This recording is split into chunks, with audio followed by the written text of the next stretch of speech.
Olá, olá, olá! Aqui é a professora Márcia. Vamos falar de história? Bom, o tema de hoje é Idade Média, Cultura e Arte.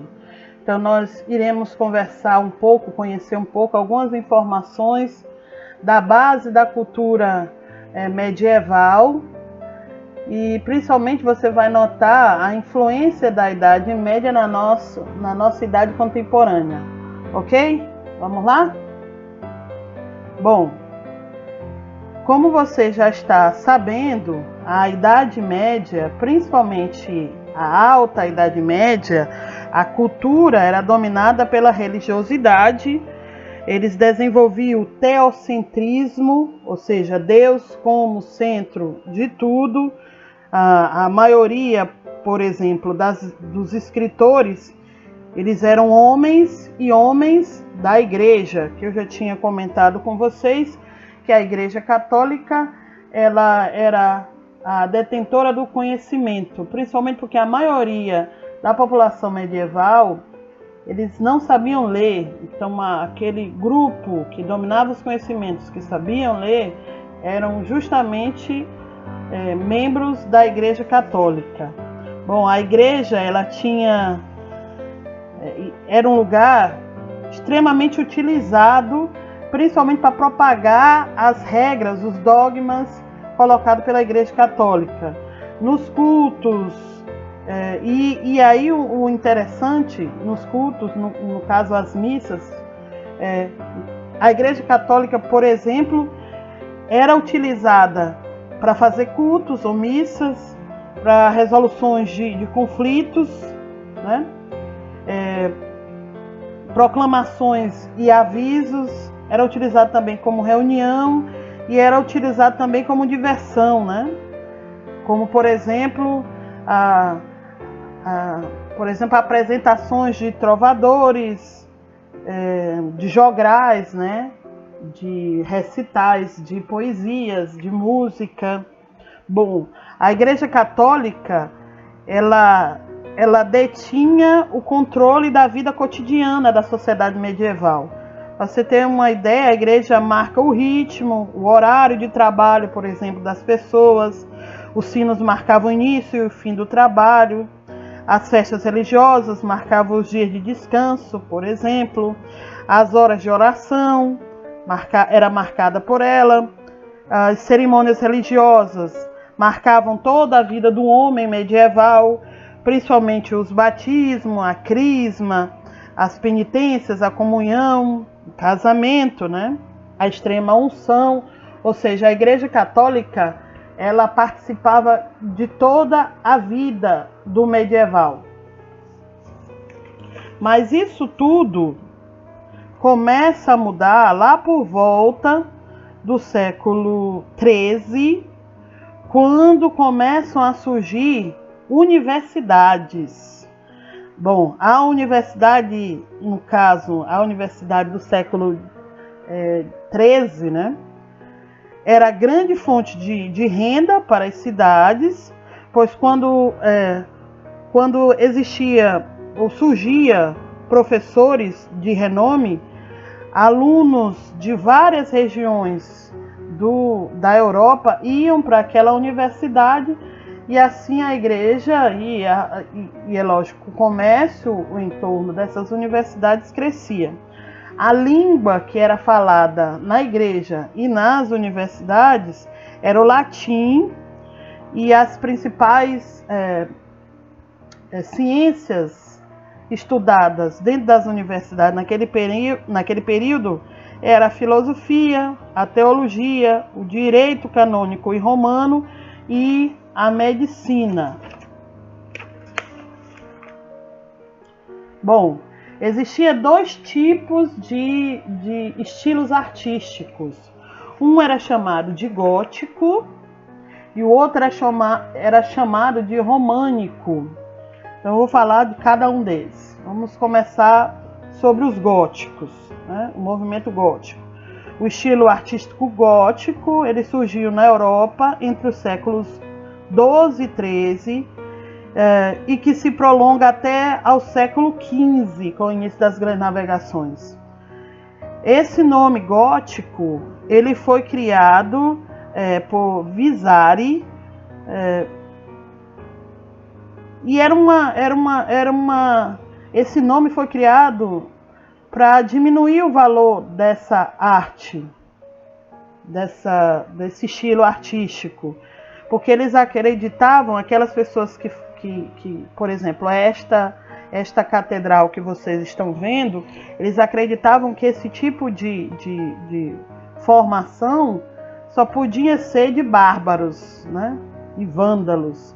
Então eles não valorizavam muito, principalmente os românicos, eles criticavam essa forma artística, esse estilo artístico.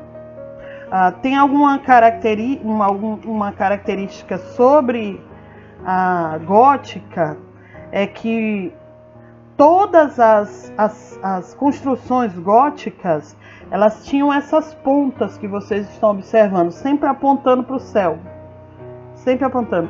Eram cheias de vitrais, não sei se eu coloquei, não, eu não coloquei para vocês, mas as construções góticas eram cheias de vitrais, e esses vitrais, eles passavam uma sensação assim de leveza, né? Principalmente porque eles usavam muitas cores. Mas também as formações góticas, eles utilizavam também estátuas, né? Você vê muito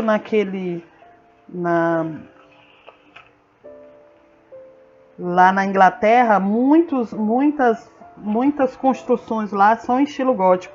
E se você observar as imagens, você vê tanto dentro das igrejas como fora das igrejas, você vê estátuas, e todas essas estátuas ou valoriza os santos, ou te remete ao inferno, numa tentativa de mostrar e fazer com que os fiéis temessem, né, ir para o inferno. E aí eles ficariam muito mais obedientes, suscetíveis à influência da Igreja Católica. Agora vamos a outro estilo, que é o estilo românico. Antes que você me pergunte, o estilo românico, esse nome românico, ele vem do nome romano. Como eu disse anteriormente, os românicos, eles criticavam muito a produção gótica.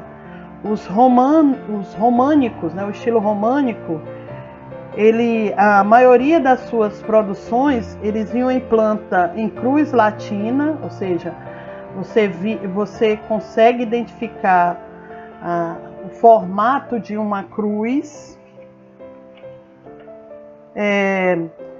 Essas produções, né, essas formações, eles eram extremamente pesados, com poucas janelas, ao contrário das góticas, pouca janela, pouca luz, e essas formações pareciam muito mais, se você observar as igrejas góticas da igreja românica, elas pareciam muito mais formações ou fortalezas, né, do que propriamente igrejas.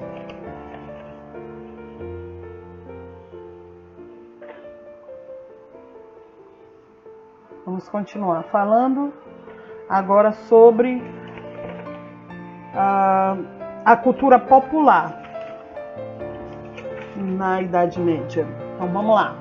Era desenvolvida nos campos e nas cidades, assentava-se sobretudo na tradição oral, porque eu já tinha falado para vocês que na pirâmide social, quem tinha o hábito de leitura era sempre o topo da pirâmide social, ou seja, os camponeses, eles não tinham acesso e nem sabiam ler, então as ideias eram espalhadas de forma oral, né? Ou seja, por exemplo, eles tinham práticas de contar lendas, cantores que falavam da prática do trabalho, era muito comum eles participarem de feiras e romarias, e através desses lugares eram transmitidos as ideias, né, principalmente aquelas ideias de que o camponês deveria se sujeitar ao trabalho, né, e da situação também de aceitação da posição da igreja e dos nobres na pirâmide social também era utilizado. Então, algumas práticas comuns da cultura popular que abria margem para se falar sobre a história e a questão social e religiosa dentro da Idade Média para os camponeses. Por exemplo, eles praticavam as romarias, existiam muitos mercados, né, e feiras, e nessas feiras eram atraídos músicos, malabaristas, dançarinos.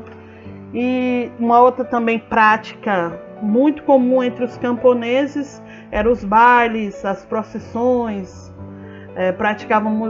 cantavam músicas populares com histórias de heróis, de cavaleiros, da situação de trabalho deles. Era muito comum, né? Agora, o contrário do que era colocado lá, não é nem contrário, é a diferença entre a cultura popular e a cultura cortesã. E antes de começar, deixa eu explicar o que significa o termo cortesã. Cortesã, no caso aí, tem a ver com corte, ou seja, se na outra slide nós falamos sobre a população pobre, camponesa, essa cortesã aí você vai ver algumas informações como era a vida dentro da corte. Vamos lá. Desenvolvida nas cortes do rei e nos palácios e castelos dos senhores. Reis e grandes senhores começam a rodear-se de uma numerosa corte. Surgem inúmeras diversões da corte, como, por exemplo, banquetes, caças, torneios, jogos de tabuleiro. Uma prática também muito comum na corte era a literatura, que ela podia ser romance. Esses romances sempre tinham a ver com a posição social. No caso, os romances eram todos falando da vida, por exemplo, dos cavaleiros, vidas de santos, crônicas, e também literatura genealógica, relatando, por exemplo, os fatos heróicos de algumas dinastias, de alguns nobres naquele tempo. Bom, antes de dar o meu até logo, deixa eu fazer algumas observações. No livro de vocês tem mais informações sobre como era a vida na Idade Média, a cultura na Idade Média, e a minha sugestão final, que